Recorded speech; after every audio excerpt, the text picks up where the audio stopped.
23 years ago, the Langston family disappeared without warning. No goodbye, no evidence, just gone.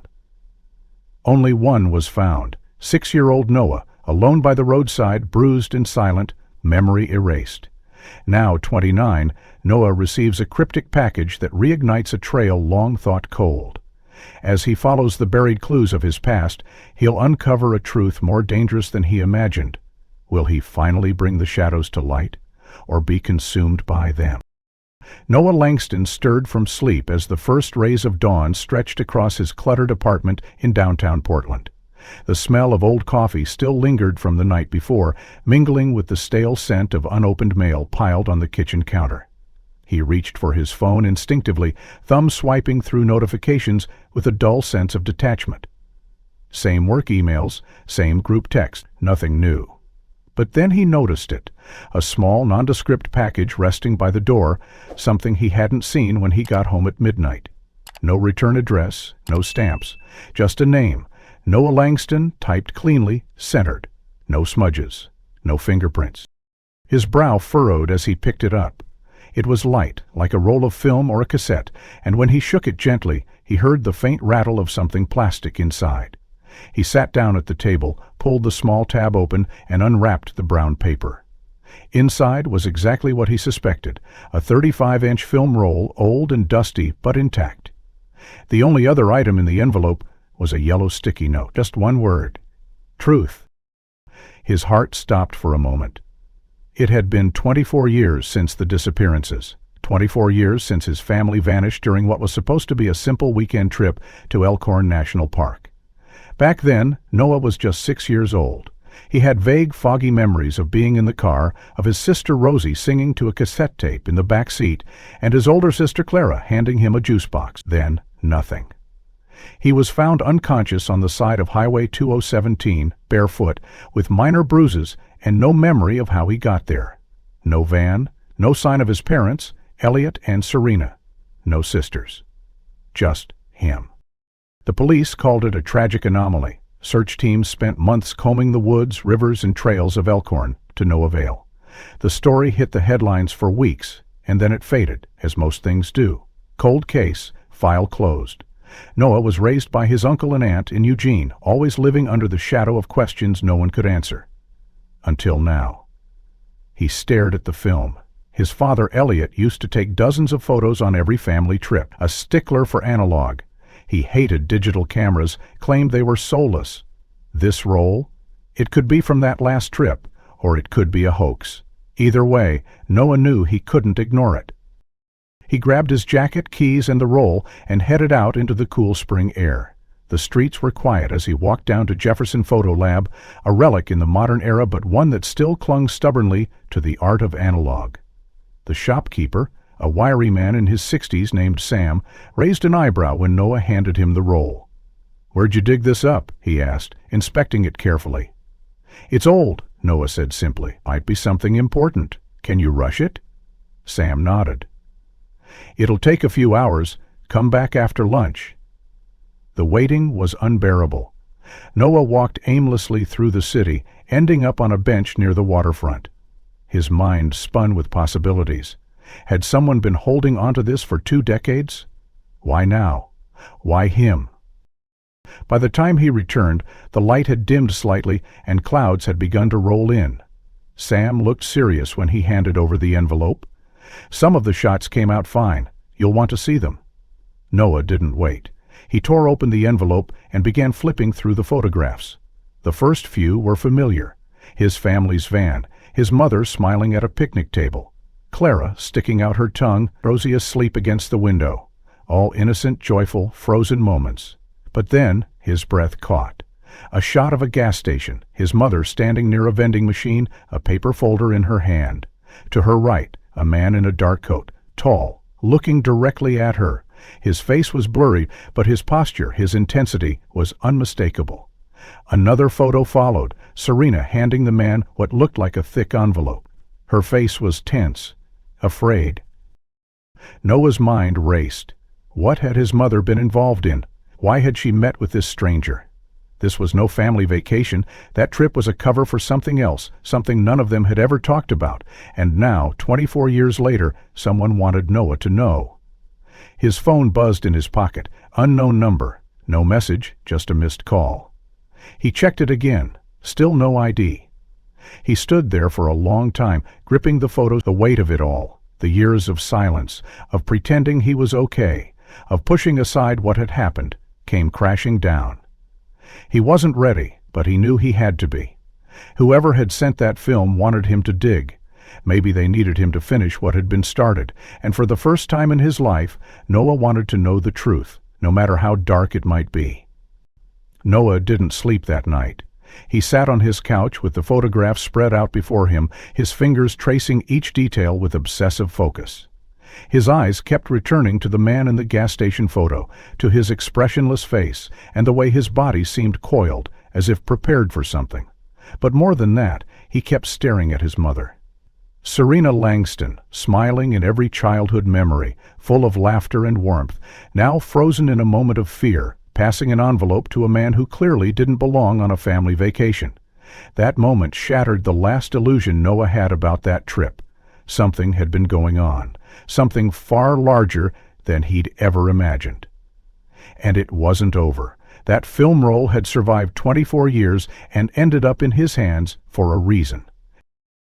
The next morning, Noah found himself digging through the storage unit his uncle kept locked for years.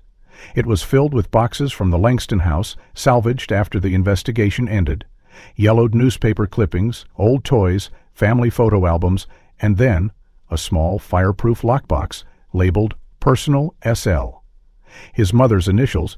Noah's hands trembled as he picked the lock with a screwdriver. Inside was nothing but a stack of letters bound by twine and a small rectangular object wrapped in cloth. He unwrapped it carefully. A microcassette recorder. Dusty. Undamaged. His throat tightened. He had seen this recorder once, briefly, when he was 5. His mother used it to record grocery lists and reminders. He never knew she kept it locked away. He popped the tape out and stared at the faded label. July 14 trip. The date matched the weekend they vanished. With shaking hands, he placed the cassette into an old Walkman he found buried in the same box, inserted batteries, and pressed play. At first, just static, then a voice. A woman's voice. His mother's voice. "Anyone hears this?" The voice cracked with emotion, rushed, quiet, as if she were speaking in a place where she couldn't risk being heard. "My name is Serena Langston. If you found this, I might not be alive anymore. I'm leaving this in case things go wrong. We're being watched. Elliot doesn't know how deep this goes. We thought this trip was our chance to leave quietly, but I think they know. I think—" A loud noise interrupted her. The tape hissed and buzzed. She returned, whispering now. "Tell Noah. Tell him I did everything I could. There are names, records. They're in the bracelet. He'll understand. Just, please, keep him safe." Noah froze. The bracelet. He remembered it now. His mother always wore a silver bracelet with a strange ridged clasp, almost like a watch without a face. He thought it was a family heirloom. Could it have contained something? Information? A drive? But the bracelet was gone, vanished with her and everything else.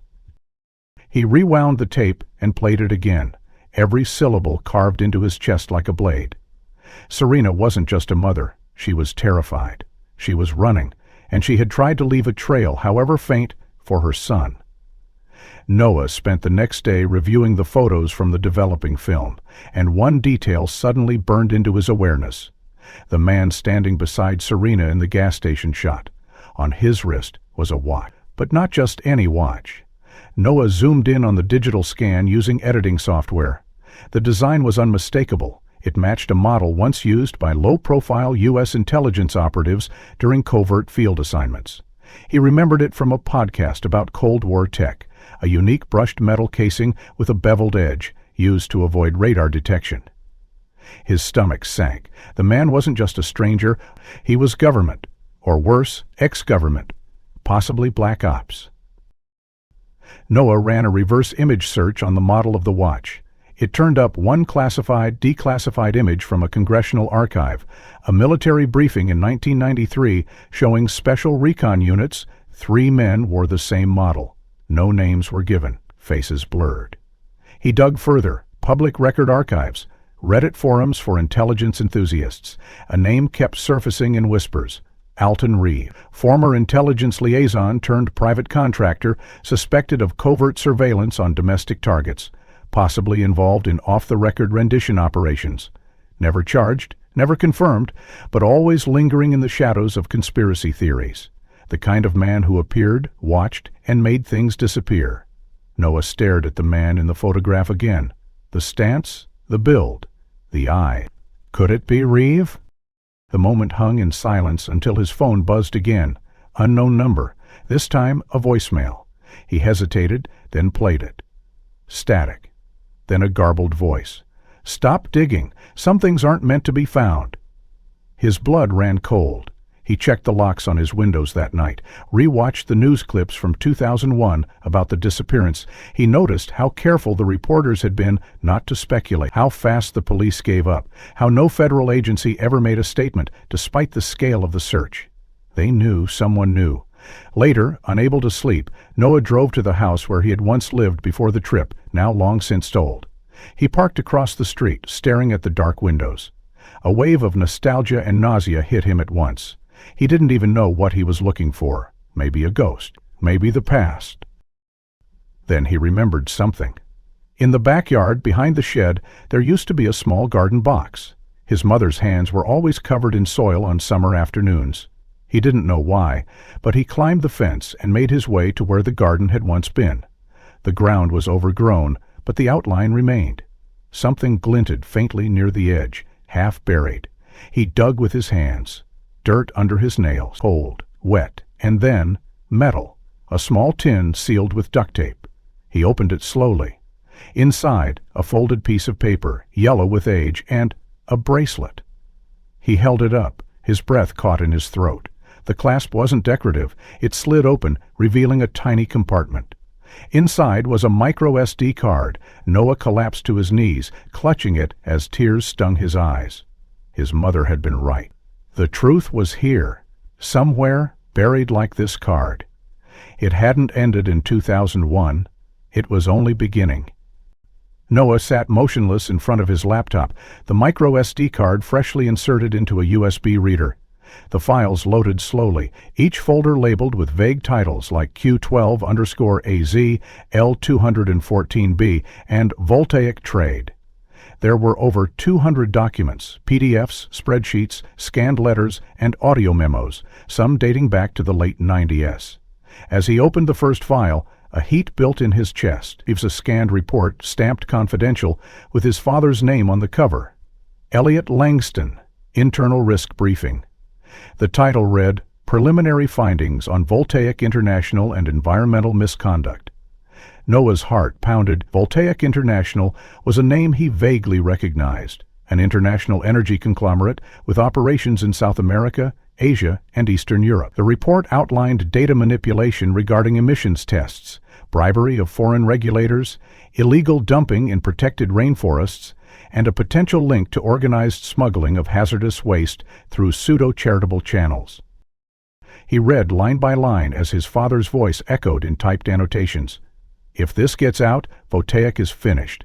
They'll bury this, they'll bury us. Another file, an audio recording, confirmed a meeting between Elliot and a senior compliance officer who warned him that the company had been laundering money through a shell foundation registered in Panama.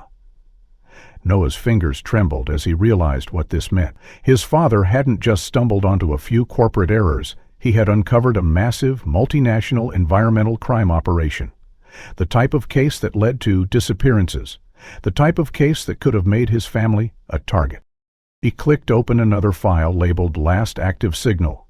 It contained data from a credit card issued to Elliot Langston, marked inactive since July 2001, but with a flagged transaction logged in August 2002, nearly a year after the disappearances. The card had been used at a gas station outside Bakersfield, California. The transaction, $46.12 for fuel and snacks, had been scrawled, unreadable. Noah's brows furrowed. The official narrative had always been that the entire Langston family disappeared in Elkhorn. No leads, no traces. But if someone had used Elliot's card a year later, it meant someone had access to it, either Elliot himself or someone close enough to have taken it. And yet, the FBI had never mentioned this transaction in their public statement. No press had ever reported it. Noah pulled up archived news stories. The original 2001 reports were vague, focused on the disappearance itself, search efforts, public appeals. Nothing about Voltaic, nothing about Elliot's work, just speculation about carjackings, forest accidents, or tragic misadventure.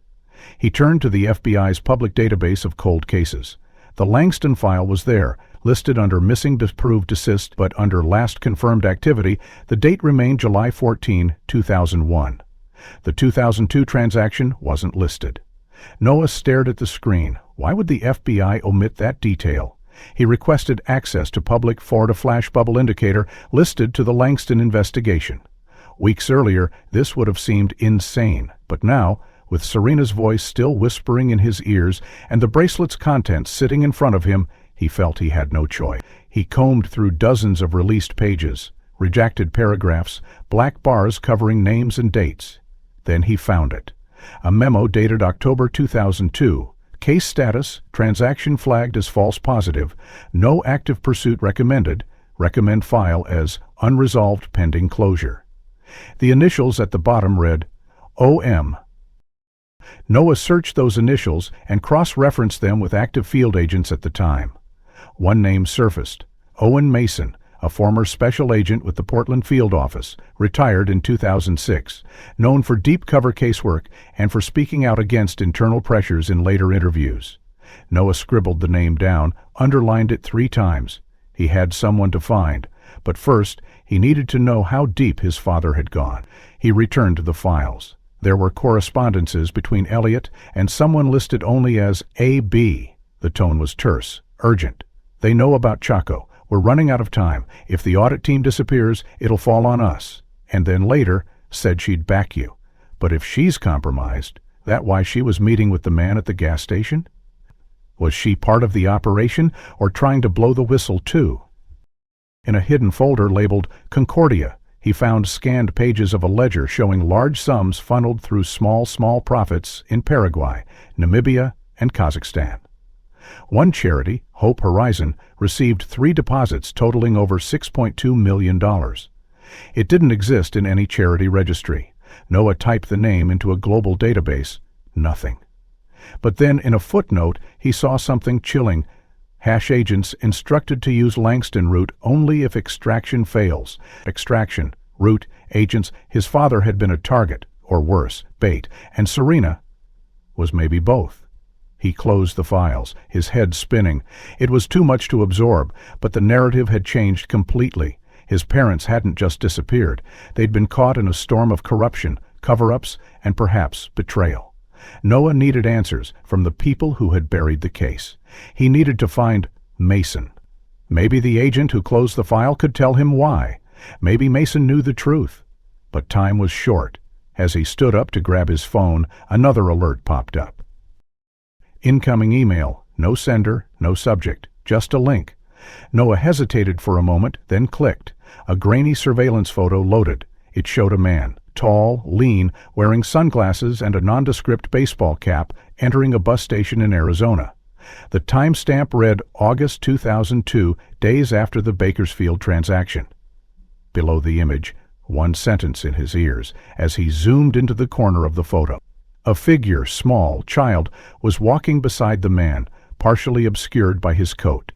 Not Rosie, too small for Clara, but unmistakably a child. Noah blinked, trying to comprehend. His father hadn't vanished alone, and someone had been helping them, or hunting them. The grainy surveillance image haunted Noah long after he shut the laptop. The child, walking beside the man, presumably Elliot, was a ghostly outline, fuzzy and half-hidden, but undeniable. If the timestamp was accurate, that meant at least one of his sisters had survived longer than anyone thought. But who was the child? Rosie? Clara? Or someone else entirely? He needed clarity, and the key lay buried in the contents of the SD card. Buried inside one of the video files was a paused frame, frozen on coordinates etched into a rusted trail sign, barely visible in the background. It took Noah 2 hours of digital enhancement, cross-referencing maps and terrain markers to identify the location. A remote stretch of forest deep in Idaho's Sawtooth Range. The pin dropped on his screen was near the southern edge of the national forest, miles from the nearest paved road. That was his destination. 2 days later, his rental jeep bounced over a dirt path carved between towering pines and ragged hills.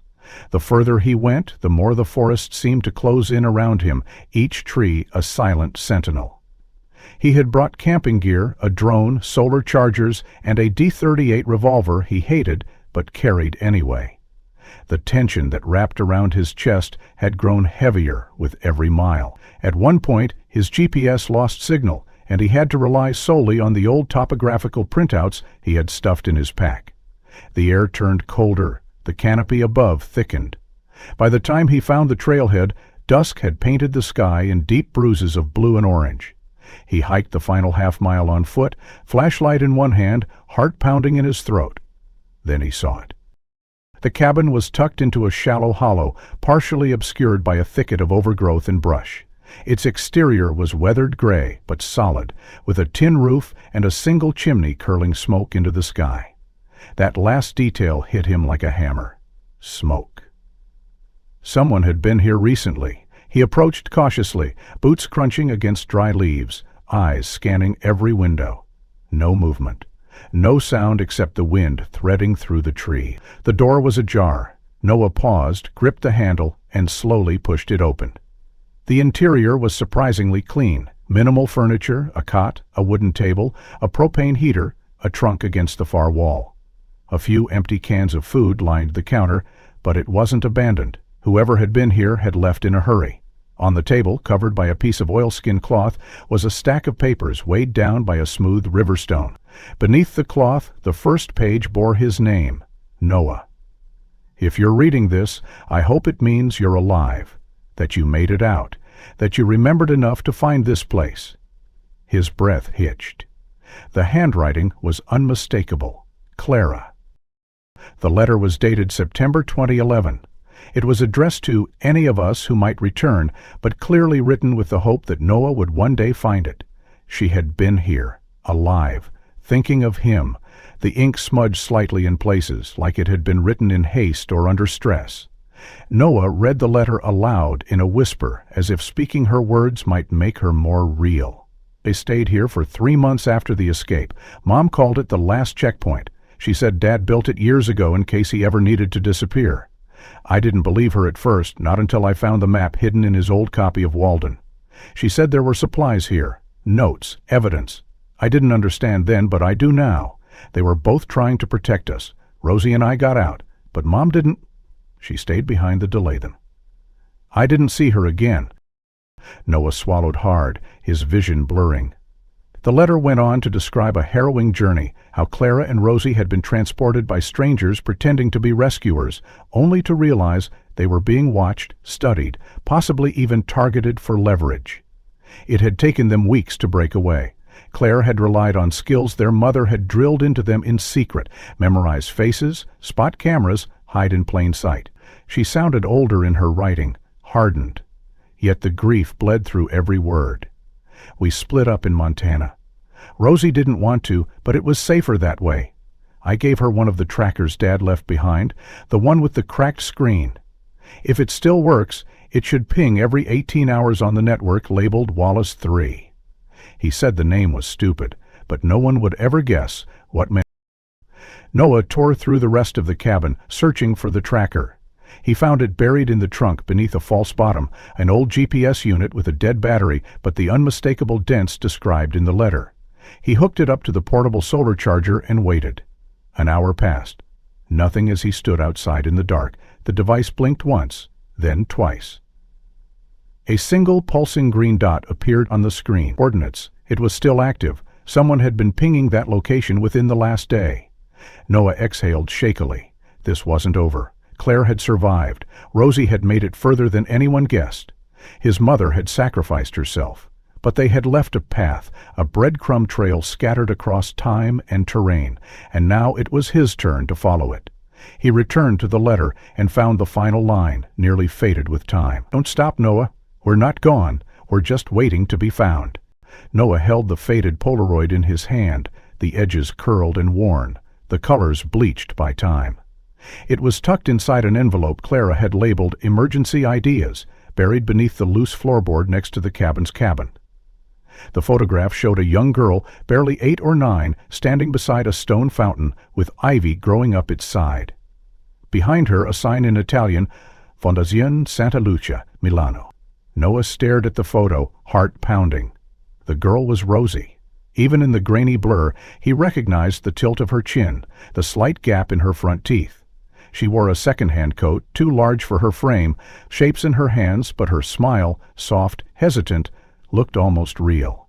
The fountain was unmistakably European, and the name on the sign pointed him to Italy. He turned the photo over.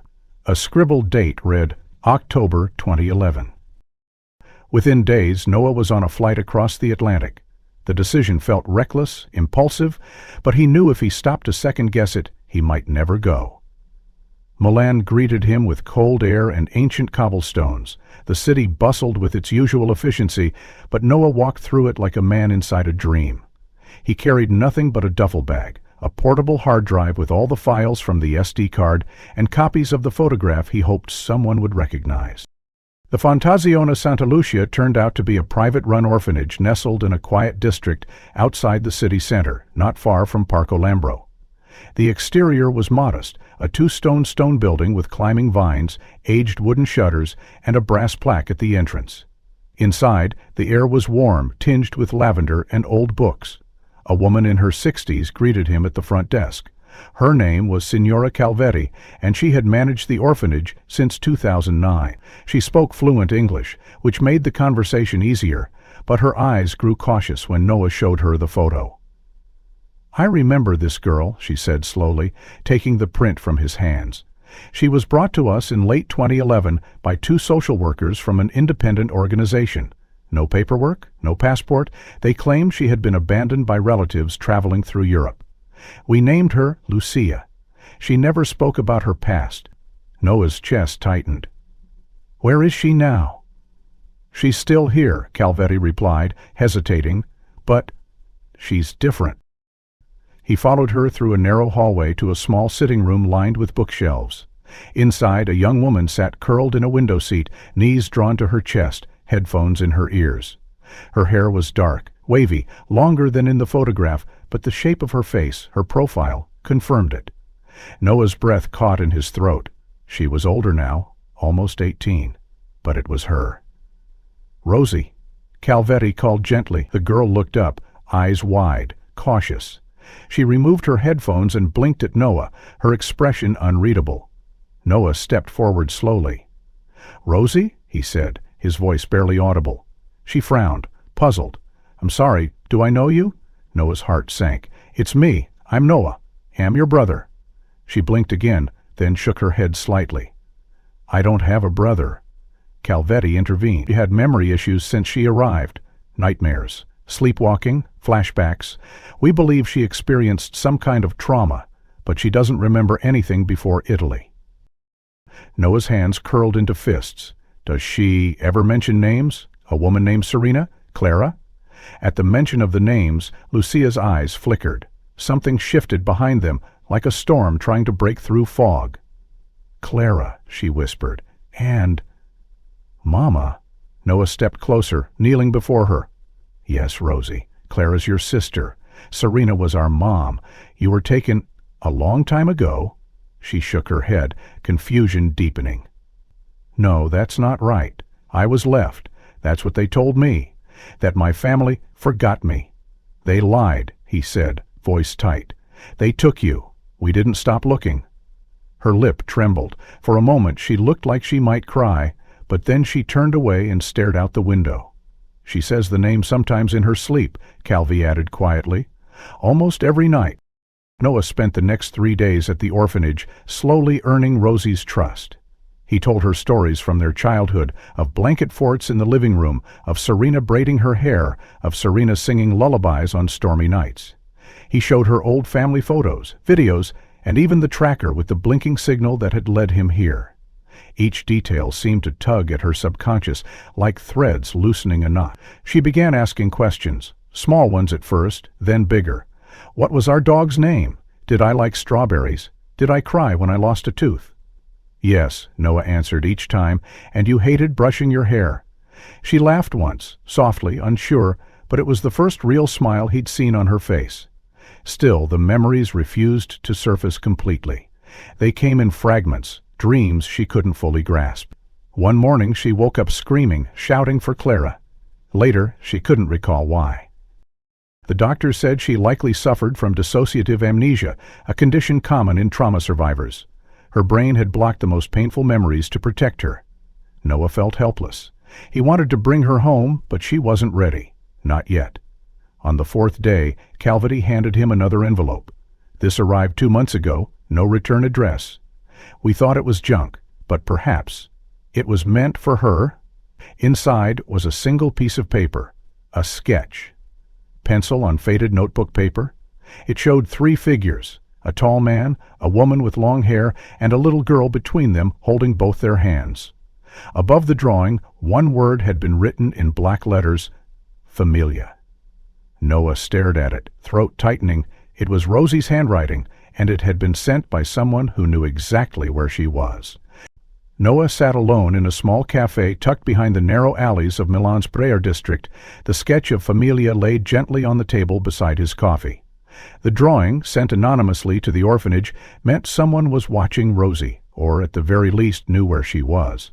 The precision of the drawing, the timing, the placement, it felt like a signal, not a threat. Someone out there wanted to be found. That night, back in his rental flat, Noah uploaded the sketch into a secure server, encrypted the files from Serena's SD card, and began cross-referencing everything Claire had mentioned in her letter. She'd split with Rosie in Montana. She had used one of the Langston dune trackers. She'd headed to Africa, but where headed and layers of anonymized humanitarian medical records took him 2 days to find. He searched through databases of NGOs, filtered by regions and time frames, comparing employee rosters against facial recognition matches using photos of Clara from their childhood. Finally, a partial hit triggered his attention. A woman listed as Dr. Emilia Crow, registered with a global health initiative based out of Nairobi, Kenya. The credentials matched Clara's medical background. Her birth year was off by 2 years. The photo on the file was low resolution, but it was her. Her eyes were the same, serious, sharp, but tired. The last known location was a mobile clinic near the border of northern Kenya and Ethiopia. Without hesitation, Noah booked the next flight to Nairobi. The journey was long, hot, and emotionally draining. By the time he landed, his nerves felt frayed. He didn't contact the clinic directly. Instead, he hired a local fixer who specialized in tracking aid workers in conflict zones. The man, named Daniel, was skeptical at first, but warmed up after Noah showed him the documents, the sketch, and most of all, his face, raw, desperate, and unshaven. "You're not CIA," Daniel muttered. "You're family." 2 days later, they arrived by Land Rover in a small village outside Marsabit, dusty, sun-scorched, but alive with the humum of resilient energy. Daniel pointed to a white tent bearing the logo of a now-defunct organization called Metafront. "She's been here for 6 months, Daniel said, "but she keeps to herself. People say she doesn't trust easily." Noah approached the tent with his heartbeat echoing in his ears. He had rehearsed this moment a dozen times, imagined how it might go. Would she recognize him? Would she want to see him real? He stepped through the flap. Inside, a woman in scrubs was bent over a child's arm, bandaging a wound with careful, practiced hand. She turned slowly as he entered, wiping sweat from her brow. Her expression shifted instantly from fatigue to confusion to disbelief. Then her voice cracked. "Noah?" He nodded, suddenly overwhelmed, his vision blurring. "Clara!" She dropped the gauze, stepped forward, and hugged him so fiercely it hurt. For a moment, the years between them vanished. He held her like he had as a child when thunder frightened them both. When they finally pulled apart, her face was pale, but her eyes were clear. How did you find me?" "You left a letter," he said, "in the cabin. I-ho, and then Rosie. I found her too." Her eyes widened. "Rosie's alive?" "She's in Milan," he said. "She remembers parts of it, not everything, but enough." Clara sat down hard on the edge of the cot, her hands shaking. She looked like she might collapse. "I always hoped. I never knew. They told me she died. The people who took us, they told me she died in transport." Noah crouched in front of her. "Who were they?" She stared past him, her voice hollow. Theirs weren't protectors. They weren't from witness security. They were pretending. A man named Jovan claimed he worked for a NATO-affiliated aid corridor, said Mom arranged for extraction, but it was a lie. He was selling us. Noah's stomach clenched. "Selling you?" She nodded. "Not like traffickers, not that obvious. He moved us like we were assets, information, bargaining chips, said Serena had documentation on a criminal network operating under a defense contract, and that people wanted it destroyed, wanted her gone. You, me, Rosie, we were leverage, or liabilities." She paused, rubbing her temples. "He told me Dad was dead, that Mom was compromised. He said I had a choice, follow orders and disappear, or die. Why didn't you go to the embassy, to the police?" Clara's laugh was sharp, bitter. "Because the people chasing us were inside those systems, Noah. Mom warned me. She made me memorize things, routes, names, patterns. I ran until I couldn't anymore. I created Amelia Crow from scratch. And even then, I knew someone would still be looking." Noah handed her the sketch. "Someone is." Her eyes scanned the drawing. She froze. "This? This is Rosie's handwriting. I taught her how to draw hands like this." "It was sent to her orphanage," Noah said. "No return address, but it came only weeks ago." Clara looked up. "She's reaching out, even if she doesn't remember it. Her mind knows." They sat in silence for a long while, the air thick with heat and memories. Finally, Noah asked, "Clara, do you still have any of the documents Mom left you? Anything from her old files?" Clara didn't answer right away. Instead, she reached beneath her cot and pulled out a weather journal wrapped in cloth. "It's not much," she said, "but this is what she died protecting." She handed it to him, and his fingers trembled as he opened the first page. In Serena's neat handwriting, the words read, "If you are reading this, the truth has found its way to light. Don't let it go dark again." Noah held the cloth-wrapped journal in his hands as if it were made of glass, every breath he took echoing through the narrow canvas walls of the clinic tent. The weight of it felt disproportionate to its size, as though it contained more than just ink and paper, like it held years of secrets, half-whispered warnings, and every unsaid goodbye Serena had never been able to speak aloud. Clara watched him carefully as he untied the knot and peeled back the fabric, revealing a brown leather cover cracked along the spine, the initials LL etched faintly in the bottom corner. The first few pages were brittle and yellowed, but the handwriting inside was unmistakably Serena's, neat, looping, precise, the same cursive she used to teach them multiplication tables on napkins during long road trips. The opening lines read like a letter. "If you've found this, then you're not safe. But you're closer to the truth than anyone else ever got. This is not just a record. It's a map, a warning, a confession." Noah turned the pages slowly, each filled with careful entries documenting dates, locations, and coded names. Serena had chronicled everything, her suspicions about Elliot's work, the meetings she overheard, the documents she stole from his office while pretending to tidy up after dinner, the phone calls intercepted on the home line when she picked up too early. She had started putting the pieces together when Elliot became withdrawn, consumed by late-night phone calls and disappearing files, and though she didn't understand the full scope at first, she knew something massive was unfolding around them. One section of the journal listed a dozen names, each accompanied by can names, initials, and country designations.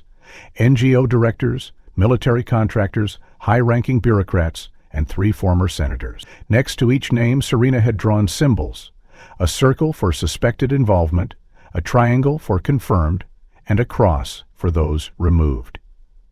Noah paused on that page, heart thudding. Of the 12, 5 bore crosses. One of them was a man whose name had recently resurfaced in international media, deceased in a supposed plane crash 3 years ago over the Atlantic. Another had "suicide" written beside it, followed by a question mark. Serena had been tracking a web of people whose reach extended beyond governments, beyond corporate entities. She called them the Veil, not an organization, but a method, a system designed to make threats disappear while laundering power through pseudo-legitimate means. Noah's hands trembled as he flipped ahead to an entry dated just 2 weeks before the family's disappearances. "We can't stay," Serena had written. "I've copied what I can onto encrypted drives and microfilm. The rest, financials, raw data, is too dangerous to keep on U.S. soil. I'm wiring it to Zurich. An old client from Elliot's days as an advisor owes me." He set up a shadow account under the alias Maya Lorenz. Coordinates and key embedded in Bracelet. Noah read the line again, breath catching. Zurich. The journal included coordinates, latitude and longitude, along with an 8-digit code he recognized as a Swift access ID. Underneath, Serena had written, "Only if everything else fails. Only if I'm gone." He looked up at Clara, who had sat down quietly beside him. "Did you ever try to access it?" he asked. She shook her head. "No. I thought it was a trap, or maybe I was just afraid. I didn't know if it was even real." Noah returned to the journal. The last few pages were less structured, more fragmented, frantic notes scrawled in the margins, sketches of the cabin's layout, contingency plans involving multiple exit routes through Canada and Mexico. There were references to coded messages Serena had embedded in postcards sent to a friend in Montreal, a former journalist who had gone off-grid in 2000. The final entry, dated July 13th, read simply, "They know. Elliot saw the tail at the gas station. We're leaving tomorrow. If I don't come back, tell them I love them more than anything. Don't trust anyone who smiles too easily. They are always listening." Noah closed the journal, eyes burning.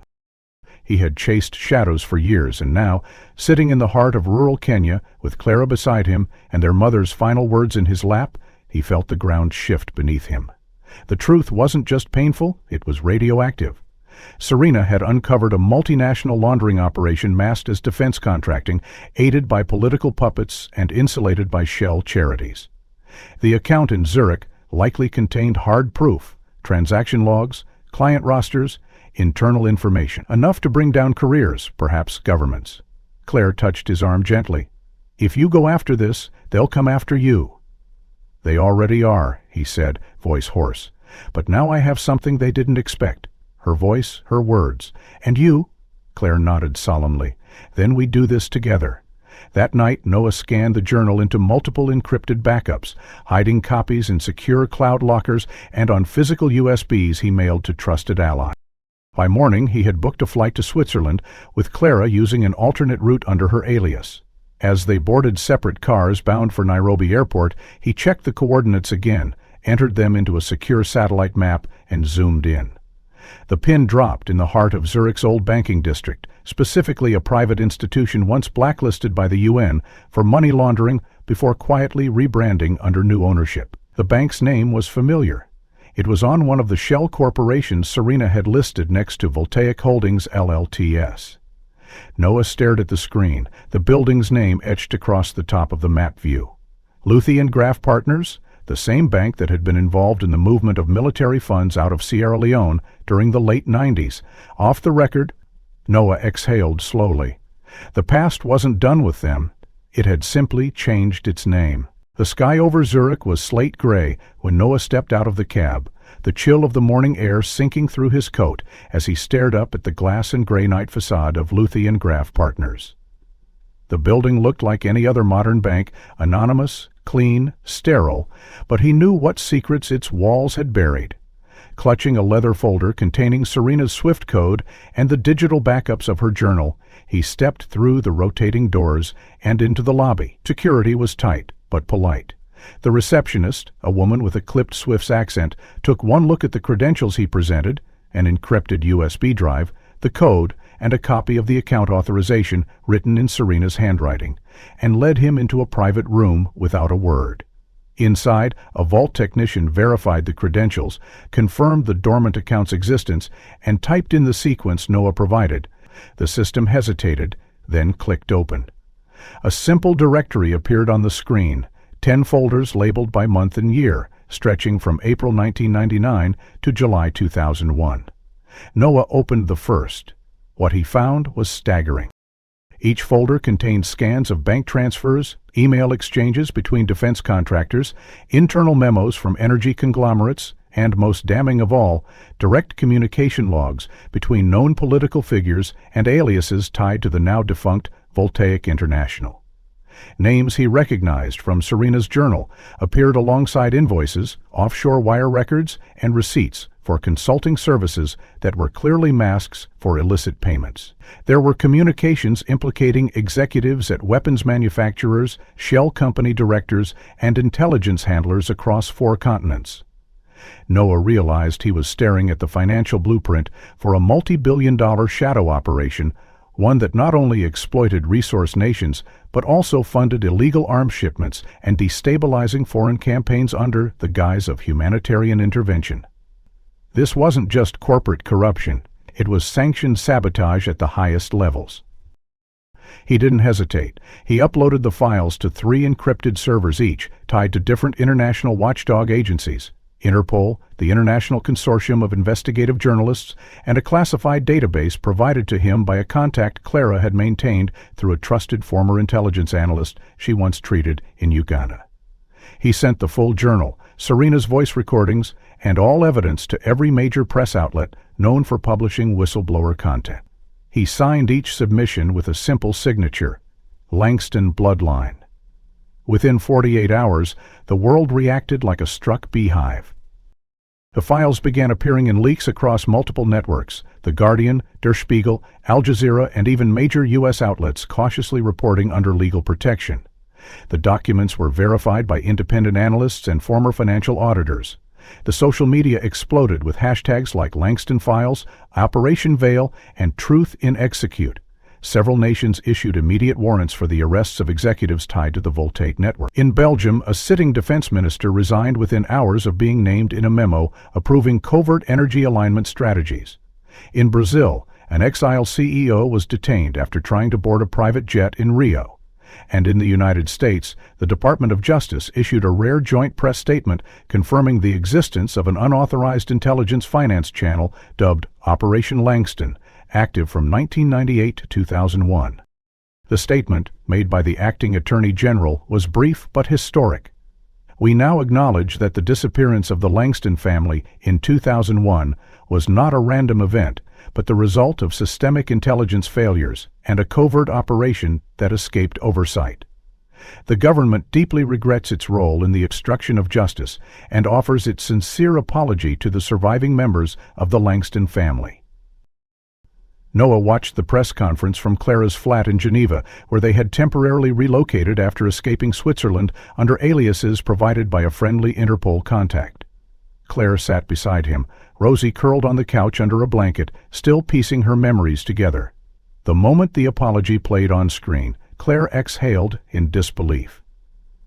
"They actually said it," she whispered. "They said our name." Noah felt the same disbelief. For over 2 decades, their family had been erased, buried under red tape and silence. Now the world knew their story, but apologies weren't the only consequence. Congress convened a special investigative committee. International courts requested extradition for 6 individuals named in the Zurich files. Activists began demanding broader audits of military contracts and international aid funding. For the first time, families in other countries who had suffered from unexplained disappearances and shady interventions began speaking up, their voices embalmed by the Langston revelations. Yet beneath the triumph, danger still loomed. 3 days after the press conference, Noah received an anonymous email. No words, just an attachment, a blurry photograph of him exiting the bank in Zurich. The file read, "We're still watching." He showed it to Clara without saying anything. She only nodded. "They're not done," she said, "but neither away." Noah reached out to the FBI through secure channels. A special liaison agreed to meet under diplomatic protection. What he didn't expect was that the liaison would bring with her a hard case containing the original redacted Langston case file, no longer redacted. Inside were photos of their van being pulled from a lake, a forensic report on Serena's bracelet, and a memo marked T-Secret, internal only, that contained the name of the operative who had last trailed Elliot, Alton Reeve. The name sent a chill through Noah's spine. Reeve had disappeared in 2004 after a botched extraction in Yemen. Rumors swirled that he'd gone rogue. Some said he had been working freelance for years. Others believed he was dead, but according to the memo, Reeve had last been seen in Central Europe. The memo ended with a single line in red surfaces: Reeve will engage. Noah handed the file to Clara. He's not a ghost, he's a hunter. She looked back at him, face calm but firm. Then we need to stop running and start preparing. Noah nodded, heart steady, mind already turning toward what they would have to do next. Because exposing the truth had only been the first strike, now they had to finish what Serena started. The air was still when Noah stepped into the secured facility just outside Geneva, the sound of his boots against the marble floor echoing louder than he expected. Across from him stood Agent Helena Dorsey, a senior liaison with Interpol's Joint Task Force on Financial and Intelligence Crimes, flanked by two plainclothes agents from the FBI. On the table between them lay a black dossier, its cover stamped with a red diagonal mark reading Coat Code, Orb Available Strand. She opened it slowly, as if giving Noah time to prepare, but he was already braced for what was coming.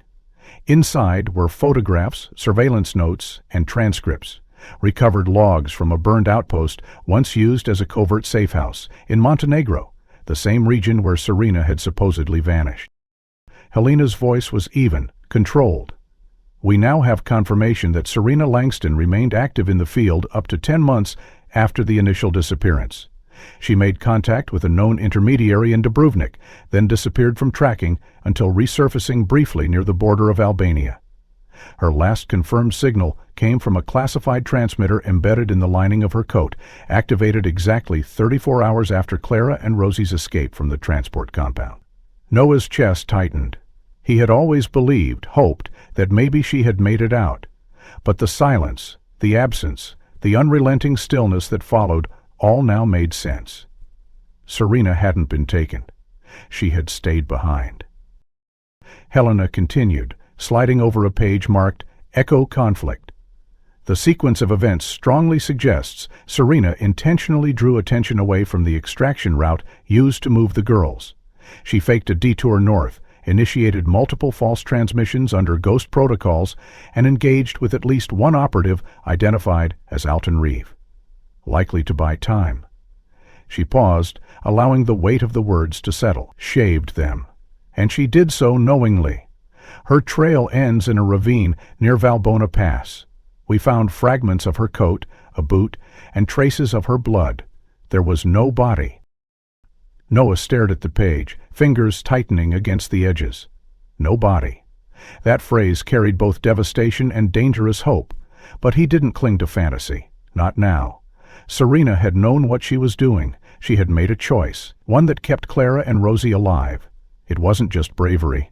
It was love in its fiercest form. Helena cleared her throat. In light of the Langston files and Serena's verified role in uncovering classified corruption, we're recommending a full posthumous injustice and state-level honor. There's already motion within the UN to designate her actions as humanitarian resistance. Noah said nothing, but his eyes glistened as he nodded that night back in the quiet sanctuary of their apartment. Noah told Clara and Rosie everything. He described the ravine, the final transmission, the way Serena had spoken in code even as her world closed in. Rosie cried for a long time. She didn't remember the details, but her soul felt the loss as if it had been waiting for closure. Claire sat silent, her jaw clenched, her hand never leaving Rosie's shoulder. Noah ended by saying, "She didn't run. She stood still so we could move." 3 weeks later, in the rolling hills outside Eugene, Oregon, the Langston family returned, not in the physical sense, but in memory. Noah organized the service himself, coordinating with the FBI's Community Affairs Division, independent journalists who had covered the case since the beginning, and the handful of people who had helped them over the years.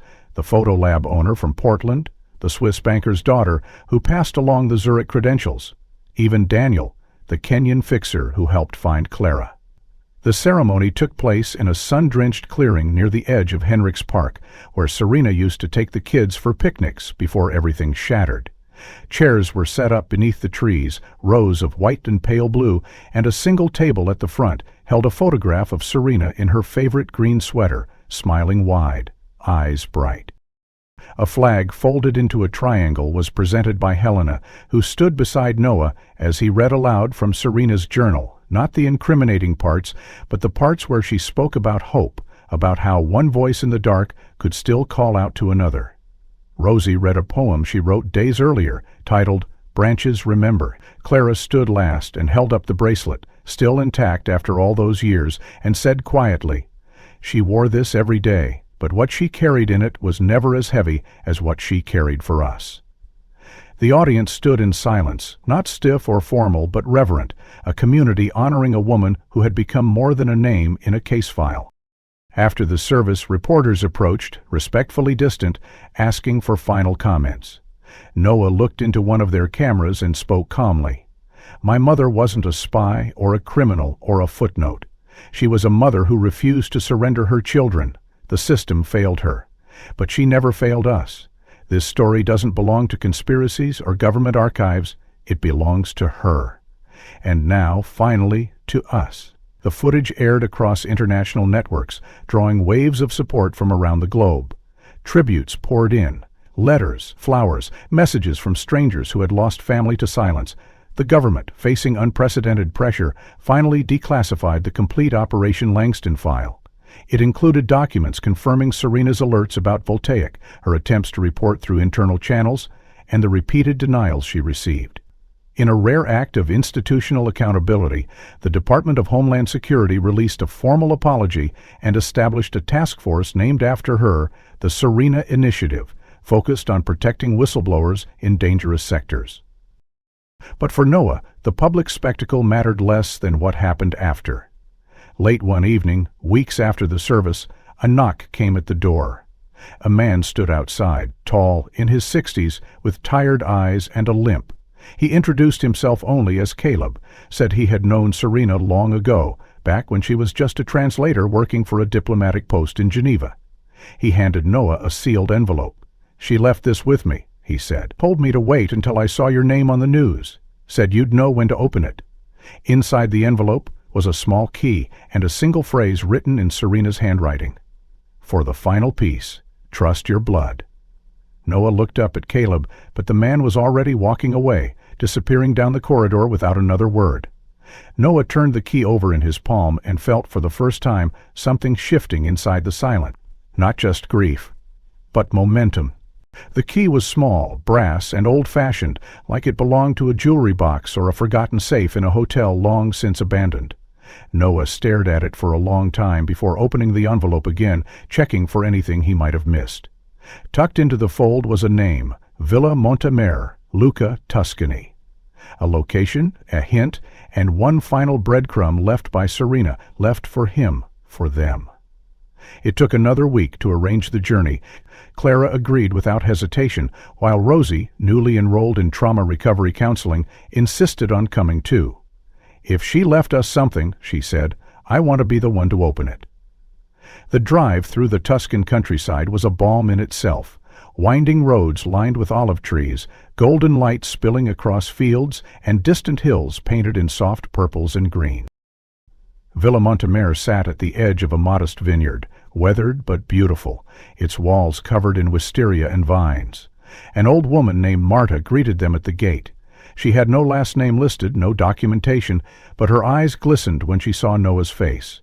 "You look like her," she said. "Serma, she was my friend. She asked me to keep this place waiting." For as long as it took, Marta led them to a cellar beneath the main house, past barrels of wine and stacks of preserves, to a locked wooden cabinet set into the wall.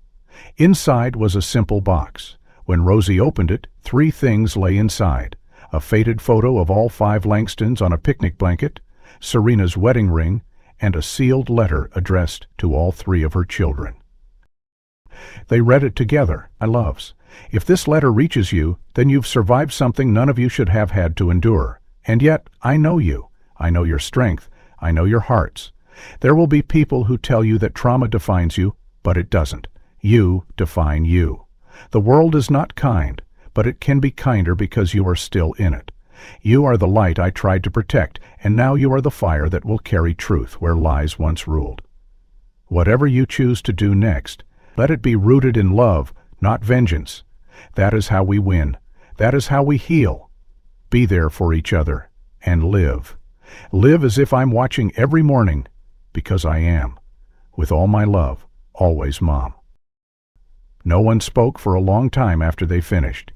The vineyard above them was quiet except for the hum of bees and the gentle rustle of wind in the leaves.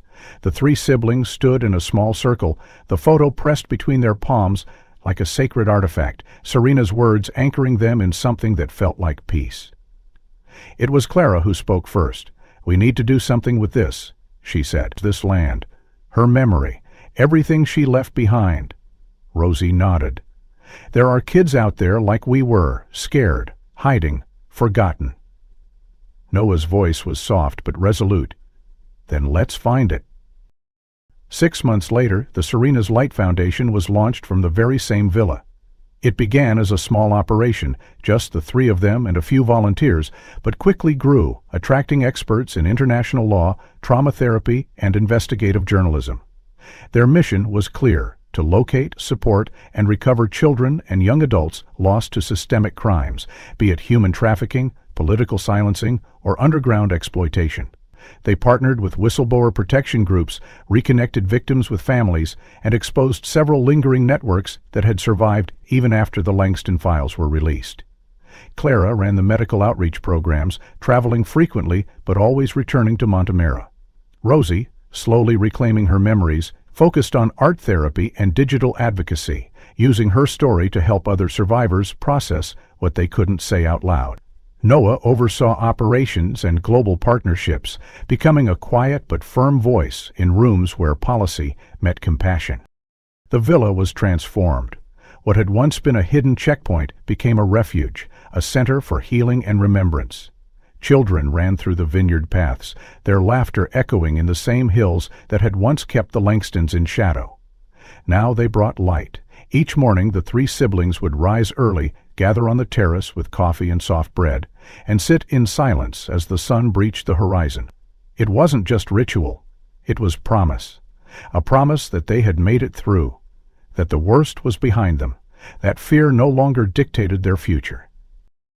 One morning, as the fog lifted from the vines, Rosie placed the framed photo of Serena beside a row of lavender plants. "She'd have loved this," she whispered. "All this color, all this peace." Noah wrapped an arm around her shoulder. She made it possible. Clara stepped up beside them, holding a journal in her hand. Not Serena's old one, this was new, a fresh beginning. "We've come full circle," she said, "and we're still writing." As the sun warmed the earth, as laughter rose from the house where new families formed and old wounds slowly closed, as bees buzzed lazily through the rosemary bushes, the Langston siblings stood beneath a sky no longer threatening, no longer watched. Only open, vast, and full of light. They had survived. And they were no longer afraid. If this story moved you, consider subscribing for more unforgettable mysteries and emotional journeys we bring to life. Let us know in the comments what detail struck you the most, which twist caught you off guard, and where in the world are you watching from? We'd love to hear your thoughts.